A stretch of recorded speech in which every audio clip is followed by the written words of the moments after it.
हाल ही में संसद में एक हंगामेदार नजारा देखने को मिला जब विदेश मंत्री एस जयशंकर सदन में एक महत्वपूर्ण मुद्दे पर जवाब दे रहे थे। जैसे ही उन्होंने अपने बयान की शुरुआत की, विपक्ष ने अचानक बीच में चिल्लाना शुरू कर दिया, जिससे पूरे सदन में हलचल मच गई।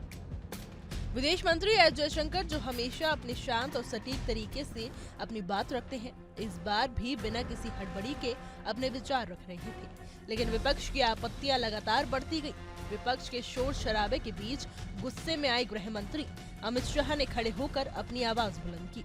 उन्होंने विपक्ष को कड़ी फटकार लगाते हुए कहा, ये संसद है, यहाँ सदन की कार्रवाई को व्यवस्थित तरीके से चलने देना चाहिए।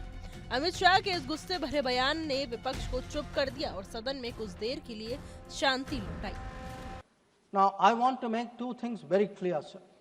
One, at no stage in any conversation with the United States was there any linkage with trade and what was going on. Secondly, please listen. Secondly, there was no call between the Prime Minister and President Trump from the 22nd of April, when President Trump called up to convey his sympathy, and the 17th of June, when he called up Prime Minister in Canada to explain why he could not meet. So I would again, मैं इसको दोहराता हूँ, 22 अप्रैल से 17 जून तक।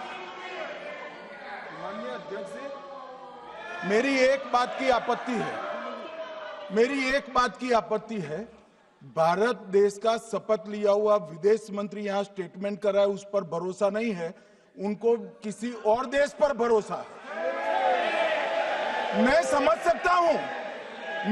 सकता हूं उनकी party में विदेश का महत्व क्या है, मगर इसका मतलब ये तो नहीं है पार्टी की सारी चीजें यहाँ सदन में आकर थोपे। भारत के विदेश मंत्री पर भरोसा नहीं करोगे? ओथ लिया हुआ व्यक्ति यहाँ पर बोल रहा है, ही इज रिस्पॉन्सिबल। माननीय अध्यक्ष जी, इसीलिए ये वहां बैठे हैं और 20 साल तक वहीं बैठने वाले हैं।